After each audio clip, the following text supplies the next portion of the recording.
guys! Andito kami ngayon para ituro sa inyo ang tutorial ng PHP na language sa programming. With the help of, syempre, W3 School. I-follow nyo yan. Doon kayo matututo ng mga simpleng mga basic. Kung paano gamitin itong language na to. Lalong-lalo na sa mga beginners. So kasama ko ngayon itong aking kasama si Pedro. Hold up, sabi niya ngayon, tuturo na namin sa inyo ang mga steps. So, umpisahan natin ngayon sa ano ba ang PHP.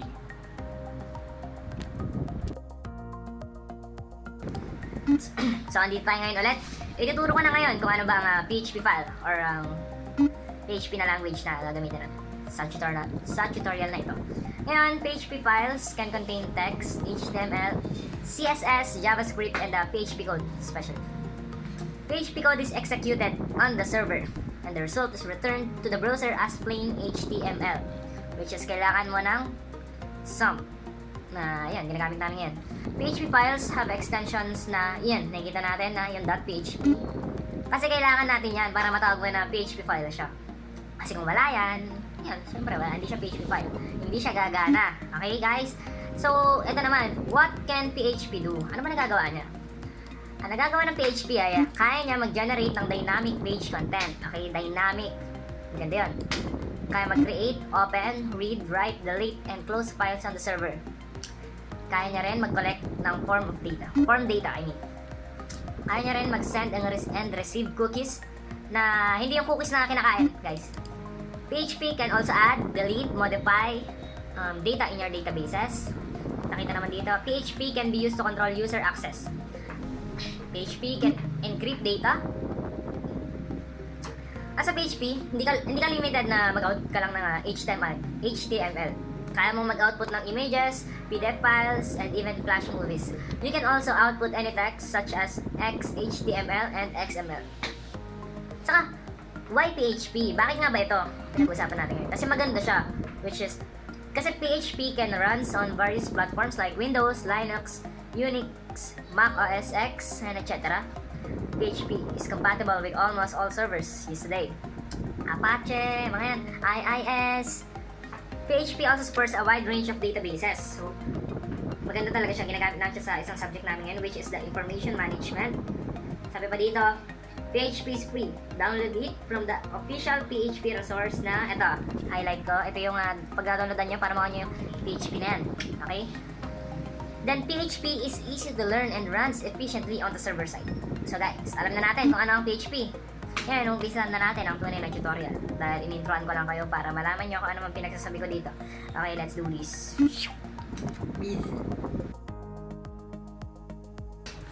So ngayon, nagbabalik tayo.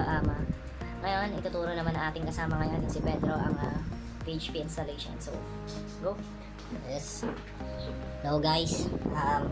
Anong kailangan para magkuhan yung para start yung PHP? Una, kailangan mo ng web host na sumusuporta sa PHP at SQL. Pangalawa, i-install mo ang web server sa iyong PC. Tapos i-install mo yung PHP tapos may SQL. Use a web host with PHP support. Kailangan yung web host mo may PHP support. Just create some PHP files, place them in your web directory, and the server will automatically parse them for you. Kailangan mo lang gumawa ng .php files tapos ikuha mo sa gusto mong directory. At saka yung server mag-umpisa na. Yun na. You do not need to compile anything or install extra tools. Hindi mo na kailangan ng mag-install ng ibang application. Because PHP is free, most web hosts offer PHP support. Set up PHP on your own PC. However, if your server does not support PHP, you must install a web server, install PHP, install a database such as MySQL, the official PHP website, php.net, as installation instruction for PHP. Hello guys, ituturo ko sa inyo kung paano gumamit ng variables. First of all, kailangan dapat nag-con sa dollar sign, mag-umpisa sa dollar sign para mai-print yung gusto mong mai-print tulad na variable. Tulad nito, magko-codes na po ako.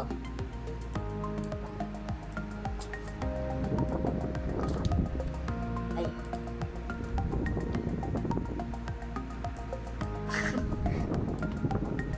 So guys, ika-copy lang po natin. Tapos kasi nakakasagaban. So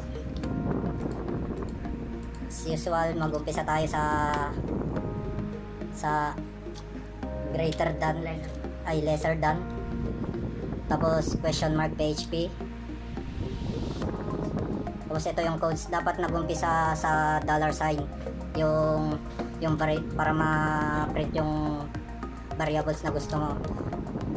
Kung Pedro, yung kapag in-echo mo yung Pedro, lalabas yung pogi. Tapos ito na yung pag-e-end, question mark tapos greater than. Okay na. So iraran ko na po yung isi-save ko pa pala yung files. Tapos i-name natin ng PHP. Tapos i-save i-con natin, palitan natin ng type, all types. Ayun, tapos save. Tapos i-run na natin admin. Run na natin admin. Ito po. Yun. Ganyan po ang lalabas na output natin. So, thanks guys sa pakikinig.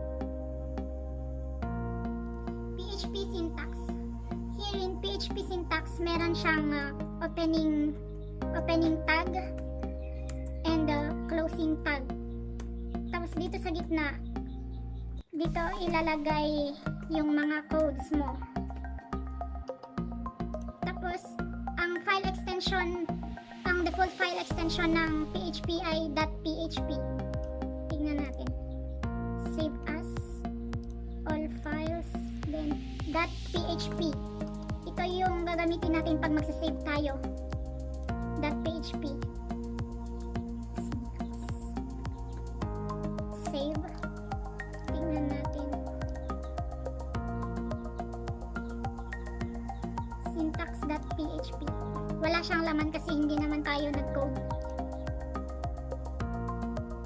Comment in PHP code. Comment in PHP code is a line that is not executed as a part of the program. Its only purpose is to be read by someone who is looking at the code. So, let's take an example.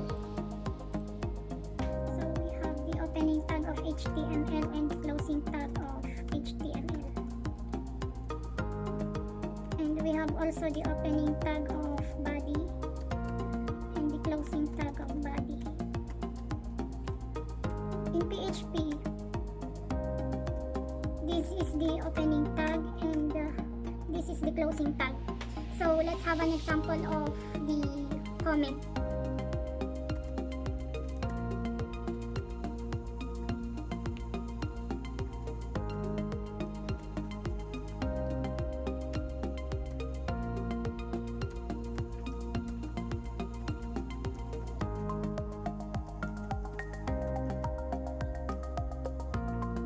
So this is the opening tag of PHP and this is the closing tag of PHP, and these two signs are the same, a single line comment, and we have also the multiple line comment.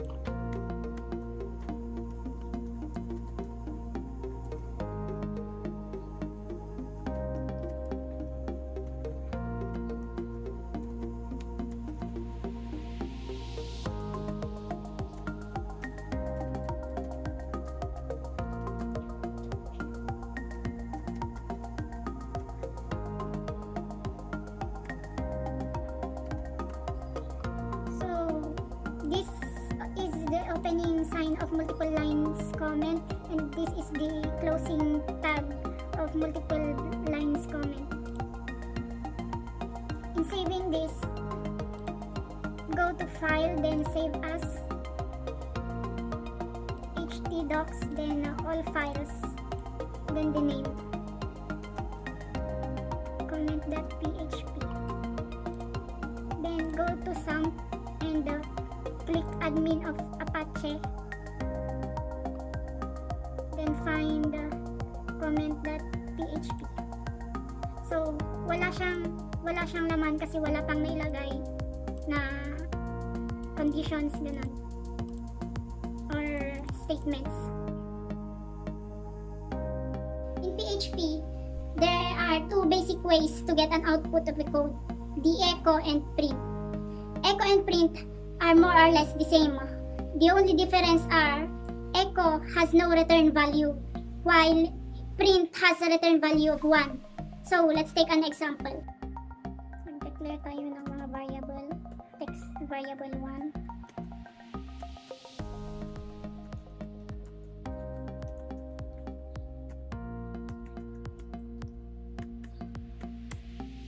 Variable 2.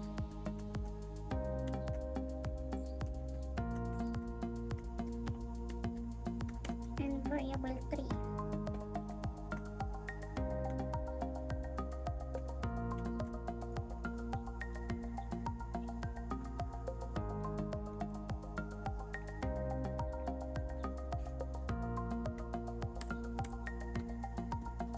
We use echo para tingnan natin kung ano yung output niya.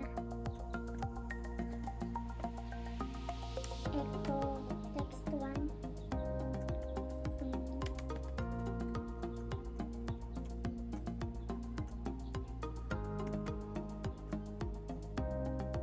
Variable text 2.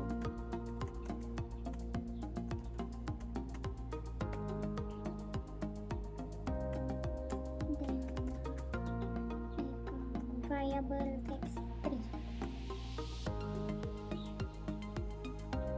So, save file, save as htdocs, all files, then echo.php, save,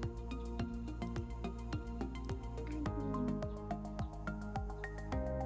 echo.php. So, ito yung output nito. Do the best you can and don't take life too serious. Sa tayo sa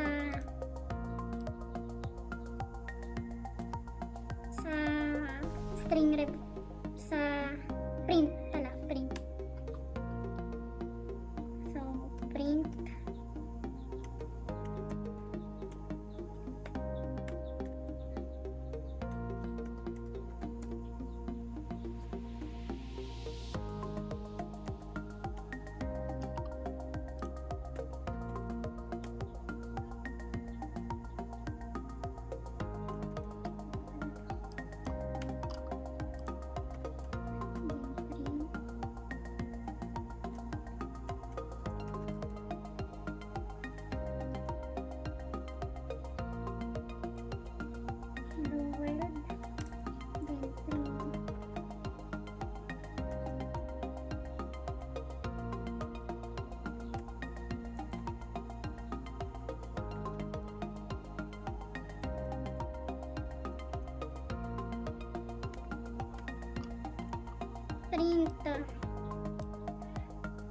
ipiprint niya daw yung PHP is fun, then ipiprint niya yung hello world, then ipiprint niya yung I'm about to learn PHP. File, save as, all files, print PHP, save, go to admin, print.php.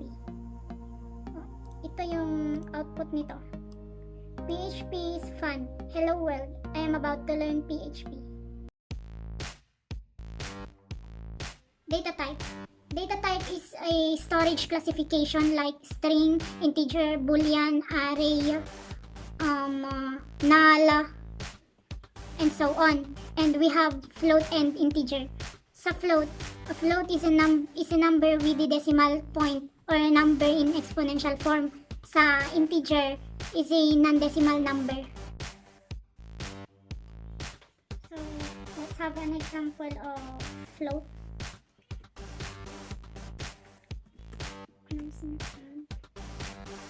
Magde-declare tayo ng variable x na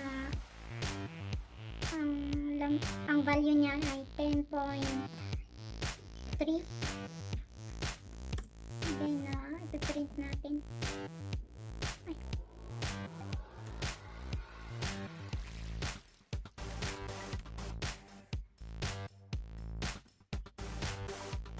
Variable x.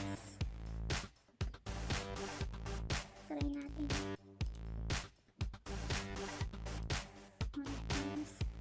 Then, data type .php.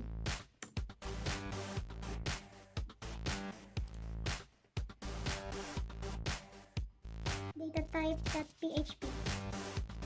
So, ang lumabas na output niya ay float 10.3. Tignan na naman natin yung integer. Subukan natin sa integer. Mag-declare ng variable x, then ang value niya ay 59.8. Then,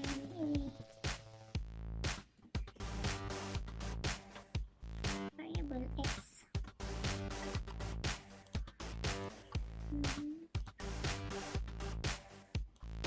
Data type 1.php. Save. Data type 1.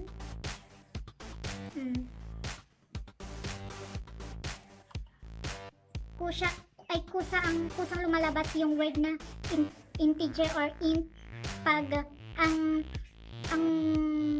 value ng variable mo ay hindi decimal number. Whole number siya. Pati din sa float. Kusang lalabas yung float na word kasi may decimal point yung value. PHP strings. PHP strings is sequence of characters of a code. Let's use the string word count and the string reverse.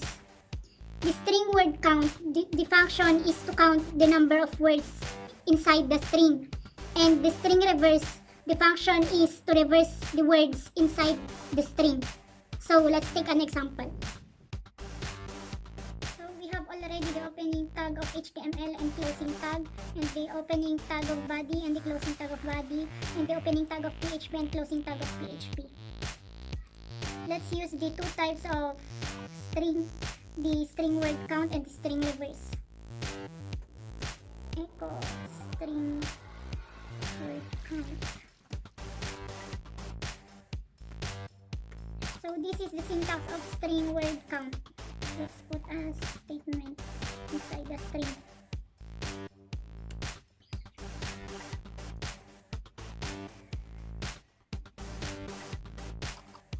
Let's save.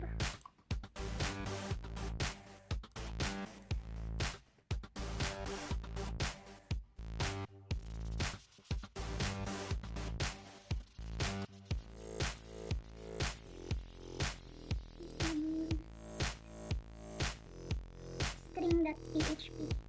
So the output of this is 2 because there are 2 words inside the string. And let's have an example of string reverse.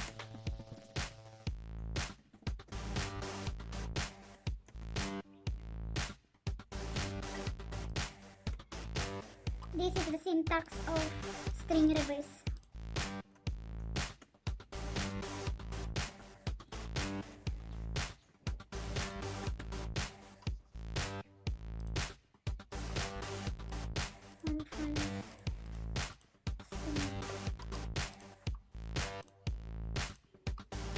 String 2.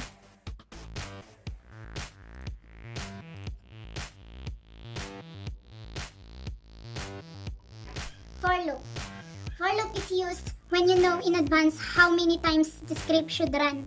So, let's take an example. So, dito. So, for loop, magde-declare tayo ng variable din na x na may value na 0. So the condition is variable x is less than or equal to 10. 10. And increment din.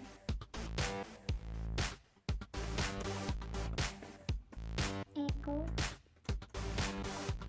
the number is variable x.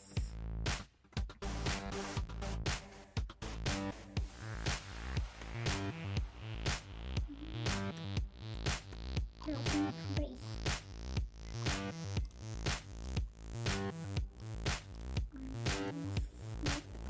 For the PHP.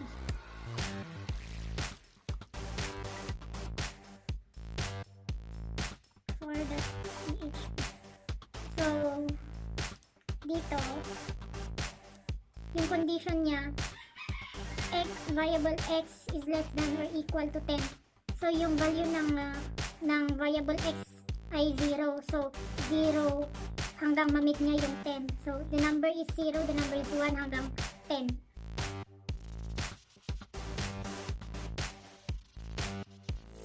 Function in PHP. Function in PHP is a block of statements that can be used repeatedly in a program. Let's have an example. So, dito sa function, parang mag-declare tayo ng pangalan ng function. Write message, then open brace, tapos print niya yung hello world.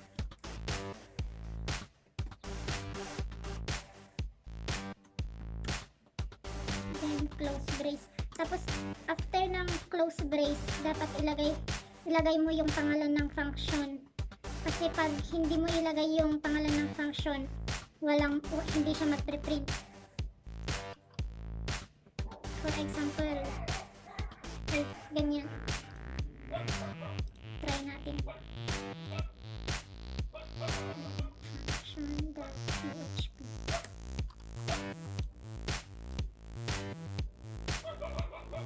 Function.php. Hello world. Nag-print siya kasi nilagay natin yung pangalan ng function write message dito sa last.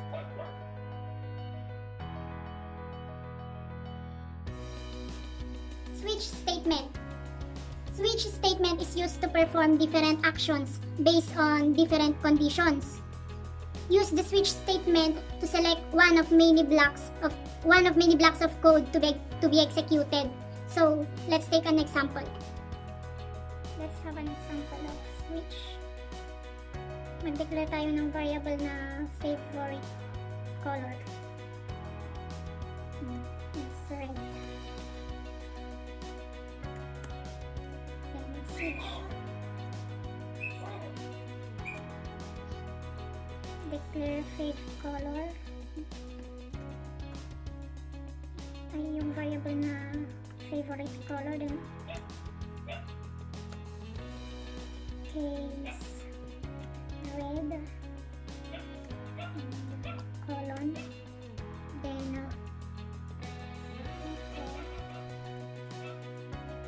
your favorite color is red, then break natin. Dito pwede naman natin i-copy paste ito. Copy then paste. Papalitan lang natin yung mga value niya dito. For example, blue. Tapos your favorite color is blue. Then break. Tapos paste ulit. Then for example dito green. Your favorite color is green. Tapos break. Tapos dito pwede na tayong mag-default. Default. Then echo. Your favorite color is neither red, blue, or green. No green.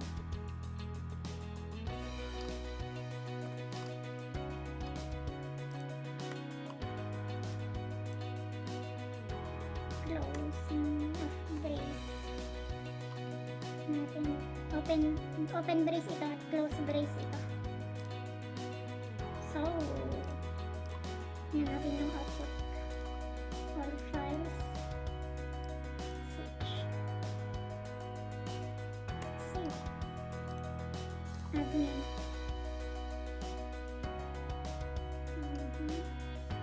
Switch. .php. While loop.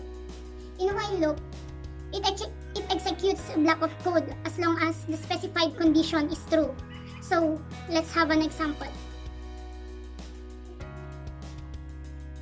So, dito, mag-declare tayo ng variable x na may value na 1.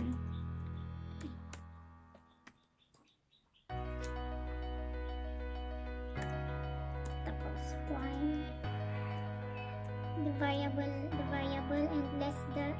variable x is less than or equal to 5. Then open brace. Then echo.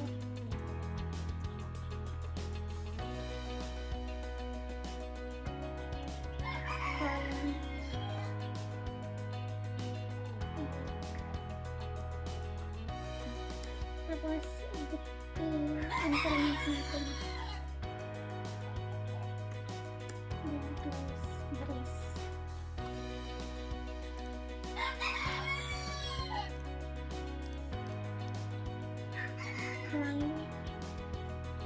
.php.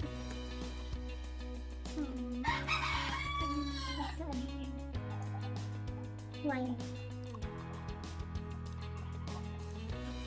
So, makikita natin dito na yung variable 1 ay yung variable x na may value ng 1 ay dapat ma-meet niya yung 5 o less than or equal to 5. So, the number is 1. The number is 2, the number is 3, the number is 4, and the number is 5. PHP numbers at saka kung ano mga PHP integers nakikita nyo dito sa. So ngayon, sabi dito, one thing to notice about PHP is that it provides automatic data type conversion. So if you assign an integer value to a variable, the type of that variable will automatically be an integer. Then if you assign a string to the same variable, the type will be changed to a string. Yan. So ganoon lang naman siya. Kung parang dinedeclare mo lang pag nag-declare ka ng isang yung value ng isang variable, magiging ganun siya. Pero sabi dito, this automatic conversion can sometimes break your code. Pero di naman palagi. So ngayon, PHP integers. An integer is a number without any decimal part. Kasi ang tawag na natin doon is float, which is sabi dito, like eto mga to, 256, negative 256, and so on, are all integers. While 7.56, 10.0, 150.67 are all floats. So, lahat ng naman ng may decimal parts are float. Yan ang tinatawag nilang float. Ay, wait lang. Nawala ko. So, dito. So, an integer data type is a non-decimal number between ito. I-icon natin. Take note natin to.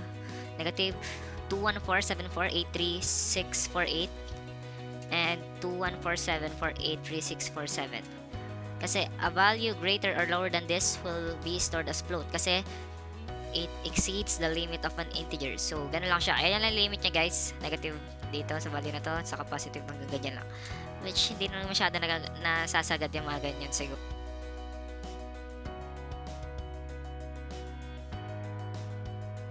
Array stores multiple values in one single variable. So, this one. Kailangan mo muna mag-declare ng variable. This one, cars. Example na tayo. Alisin na natin yan. Para mayroon natin siya mamaya. Ayan po, cars then is equals to array. Lagi pong ganyan pa syntax na itong code na to. For example, this one, Volvo, BMW, Toyota. No, let's make it a name. Mas maganda. So, let's get it. Dora, LOL, and ML. Explain natin yan. So, ito, echo is you're gonna print it. I like. So, na-declare na natin siya na array. So, ang array po natin mag-i-start po siya is this one. Sa 0, ang 0 po is Dota.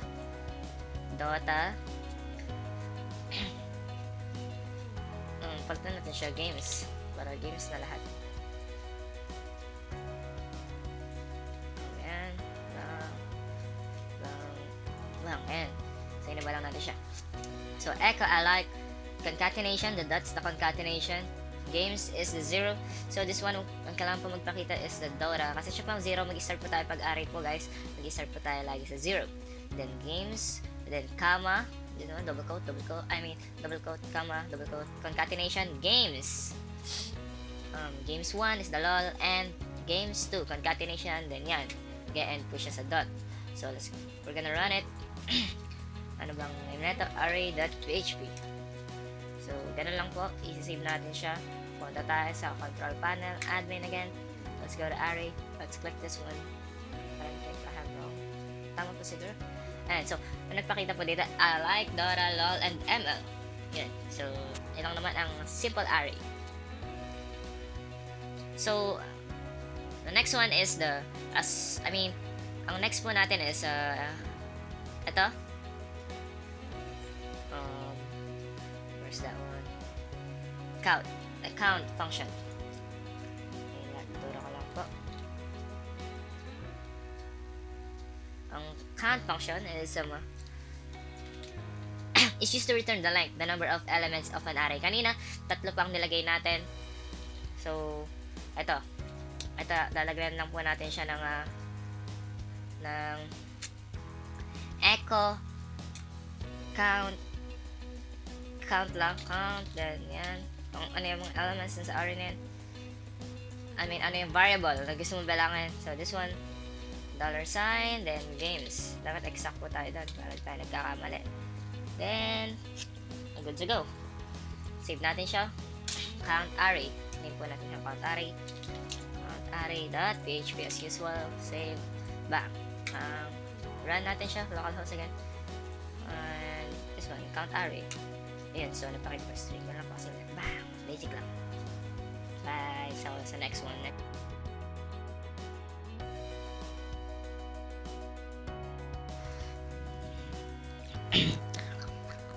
At yun, dito na naman tayo guys. Explain ko naman sa inyo ngayon kung ano, PHP operators. Now, PHP operators are used to perform operations on variables and values. So, simple math lang naman siya. Alam naman na natin siya. Ang mga operators, mga MDAS na yan, yung application, something, kami. So, PHP divides the operators into the following groups. Arithmetic operators, assignment operators, comparison operators, increment, decrement operators, logical operators, string operators, array operators, conditional assignment operators. So this one, in the arithmetic operators, the PHP arithmetic operators are used with numeric values to perform common arithmetical operations such as addition, subtraction, multiplication, and division. And ito yung modulus. So this one, explain ko lang. Ito, as usual naman, alam na natin, operators equals to pag-addition, ganyan. Tapos itong variable x, variable y. Ayan, then a result, sum of. Ayan, ganyan. Same as subtraction. So alam na natin, nag-division. So modulus lang po. Ito po ang remainder of the, yun, dinivide mo na dalawa. Tapos ito naman, exponentiation. Exponentiation is the result of raising of the variables to the second variable power. Okay, so dito na tayo sa assignment operators. So the PHP assignment operators are used with numeric values to write a value to a variable. To write a value down to a variable. So the basic assignment operator in PHP is this one, equal sign. It means that the left operand gets the set the value of the assignment expression on the right. So this one, the first one, x is equals to y, same as x is equal to y. So the left operand gets set to the value of the expressions on the right. So kapag nagka-count ka daw po, pagka gusto mong i-print si y, gusto mong palabasin yung value ni x, ang magpapakita po ay value ni y, okay? Pero wala nang value si x, charot. So dito tayo sa next, x plus equals y. Same as x equals to x plus y. Ganun lang din siya hanggang dito na naman. Parang binabalik ito lang na. Parang ina-assign lang nila yung isang variable dun sa another one. Okay? Gets? Alam nyo na yan. Para sa grade. The PHP comparison operators are used to compare two values, number or string. So, kino-compare niya. Ito pang operator natin. Equal. Then, yan. Returns true if x is equal to y. Identical. Ito, pagka ang ganito yung operator niya, identical daw siya. So, the same type daw siya. Kung ganyan, pag tatlo. Tapos dito naman sa una, nakalimutan ko sabihin, returns true if x is equal to y. As usual, para siyang boolean thing. And not equal, alam naman na yan. Sa mga programmer, return true if $x not equal to y. Not equal din po ito. Pares lang. Then not identical naman, ganyan. Then greater than, sorry. Ayan, and so on. Dito na tayo sa increment, decrement operator. So, para mag-increment ka ng variable, kailangan mo lang this one. Itong dalawang plus sign. So, it means increments the $x by 1. So, ganun lang naman siya. Alam naman na natin yun. Then, return $x. This one naman. $x plus plus post increment po ang tawag dyan. Returns the $x. Then, increment $x by 1. Kaiba po yun. Then, this one, parang ganun lang din po. Kaso, pabawas. So, decrements means, minus ka lang isa. Then, logical operators. This one. Are used to combine conditional statements. So, ganun lang naman. And, or, XOR, and, or. Ganun lang din siya madali. Ito tayo sa string operators. This one, to concatenate. Concatenation of a text. Kapag mag-print po tayo. Ayan, kailangan po yan. That, and this one.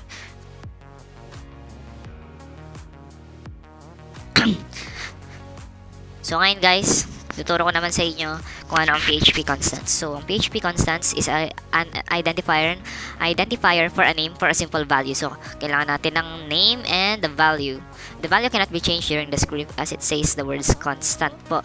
So, hindi daw kailangan ng letter and underscore unlike sa tawag yan, variables. Kasi variables kailangan $sign para masabi mo na variables siya. Pero dito hindi. Well, sa syntax po ng constants, kailangan po natin ng the word define, the name, the value, and the case insensitive. Ang case insensitive po guys is default po siya na false. So, kailangan natin siya i-declare na true kung sakaling babaguhin natin. So, let's start with the code. Ito po ang coding natin. Define, greeting, ito po yung name. Ito yung name. Ito yung the value is ito. Welcome to w3schools.com. At yun po. Dahil case insensitive po siya, dineclare ko siya na true. Okay? So, and echo greeting, which is to print the name, greeting, and the value is ito, welcome to w3schools.com. So, ang kan po natin dyan, dapat na sa magpapakita is ito. Yan, save na natin. Cut sa new.php. All files lang natin siya. Save. Then, punta tayo dito sa control panel. Admin. Let's go to this one. Let's just click this one in order for it to pop up in the web. Oh my god, my fault. I'm sorry. Kasi hindi ko pa pala naalis ito. Kaya lang alisin ito para mag-run. Save natin ulit. Then, balik tayo sa this one. Kahit ito okay lang. Balik na lang natin. Sige. Ito na pa nagpakita. Welcome to W3 Schools. Ulitin po natin para hindi po kayo nahihilo. Ito. Constants new.php. Click lang po natin. Ayan po ang nagpakita. Ayan. So, yun lang po ang constants. So ngayon, na-explain ko naman kung ano ba ang globals ng super global variables.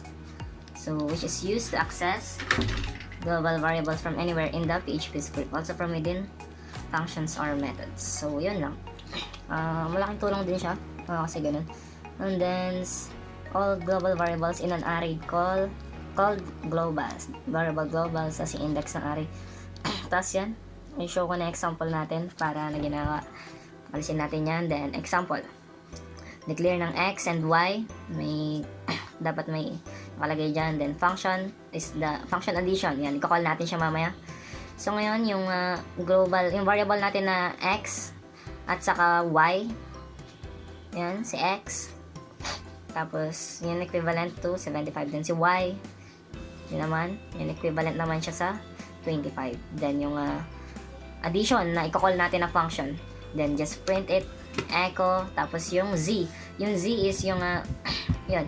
Kasi z is equivalent to x plus y. So, yun ang, dapat ang result niyan is 100. So, ganun po. So, ngayon naman, explain ko sa inyo ang PHP variable server. Dito pa rin tayo sa super globals. Then, sabi dito, server sa PHP super global variable which holds information about headers, paths, and script location. So, may gamit talaga siya sa web design. Napaka-useful po niyan.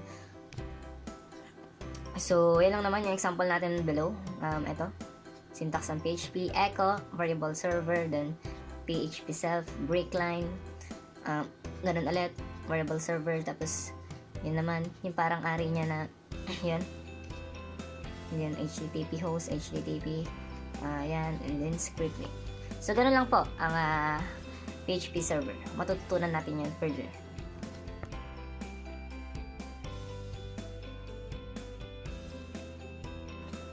Ngayon naman, na-explain ko sa inyo ang super globals na variable request. It's a global variable which is used to collect data after submitting an HTML form. So, maganda po siya ngayon kasi, yun, ito na yung kailangan mo na mag-input, then pupunta ka na naman dun sa isang form. Dun sa web. Sabi dyan, pag kiklik mo daw si submit, then mag-go siya. So, na-explain natin yan. Yan. So, alisin natin yan para pakita natin yung example. So, yan yung syntax niya, HTML. Kasi nga HTML muna tayo dapat. Tapos pupunta doon. Tapos yan, post. Yung form action daw. Or form method is post. Yan yung name na i-call mamaya.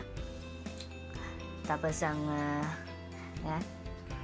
Action natin. Tapos yun. PHP, echo, tapos yung server. Tapos, ayan, yung nakikita naman natin yung tinuturo na PHP. Kailangan muna yan, umpisan sa ganyan. Echo, server, PHP. Ayan, may closing na PHP dapat yan. Then, yung name natin, magpapakita yan sa web.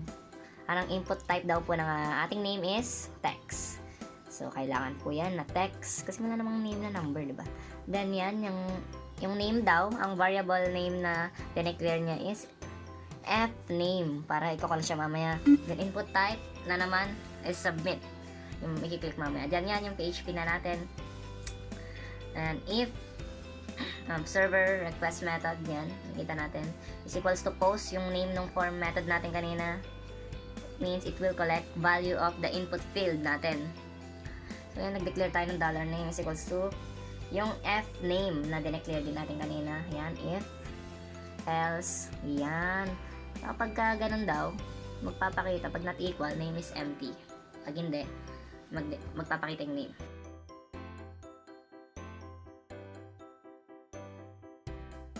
So, ito naman ngayon, na-explain ko naman sa inyo ang form handling ng dito sa PHP. So, unahin natin ang ating form na yan, HTML. Umpisan natin dyan lagi. Opening HTML, tapos body, then form action is equals to the name ng file mamaya na i-call niya. Then method is equals to post, yan. Post ang gagamitin. So name na magpapakita sa web, ang input type niya daw dapat is text. Then mag-declare ka ng variable na may i-call din mamaya. Name, ayan. Name daw. Tapos break line para hindi magkadikit mamaya pag nagpakita. Then email, input type then text. Then yung variable name ng email is also email. And then we have the break line. Tapos yung input type ng submit is submit. Just submit. Cancel ng form, cancel ng body, cancel ng HTML form. Yan. So dito na sinasabi ko kanina next form natin na welcome. Yung name natin kanina sa umpisa. And then yan. Welcome. Yan. Welcome. Syntax ng PHP. Print. Yung name daw na dineclare mo kanina. Tapos yung closing ng PHP, break line. Papakita naman yung email address is i-input dapat yan. Which is yung input type natin dyan, diba? As I've said kanina, text. So, gano'n lang naman siya. Email yan.